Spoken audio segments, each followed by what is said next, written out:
qu'on vient de voir les images avec John Lennon et Paul McCartney, pardon. Qu'est-ce qui s'était passé exactement? Comment vous êtes arrivé? Alors, c'est très... Vous savez, toutes les choses dans la vie que j'ai... Les accidents heureux dans ma vie sont des choses tout à fait anecdotiques.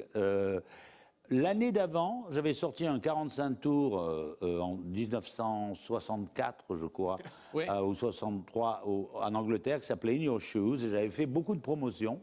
J'avais fait Ready, Steady, Go, j'avais fait Thank You, Lucky Star.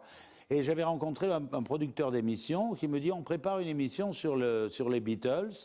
Et est-ce que tu serais prêt éventuellement à venir? J'ai dit, bien sûr. Vous avez répondu non, va chier, je veux rien savoir des Beatles. Attends, Dan, pas loin parce que Sérieux? j'étais pas fan des Beatles, moi, à cette époque-là. Moi, j'étais beaucoup plus Rolling Stones. OK. Donc, les Beatles, pour moi, c'était de la variété, pop, du Ça pop. n'a jamais duré, ça. Si, quand même. Bon, ça, je le savais. Et j'avais fait une adaptation d'eux qui s'appelait, la chanson originale s'appelait Things We Said Today. Et en français, c'était Ces mots qu'on oublie un jour. Et ils ont, en tant qu'auteur-compositeur, ils ont adoré ça. Et donc, un an après, mon téléphone a sonné et on m'a dit, est-ce que tu peux être là demain ou après-demain?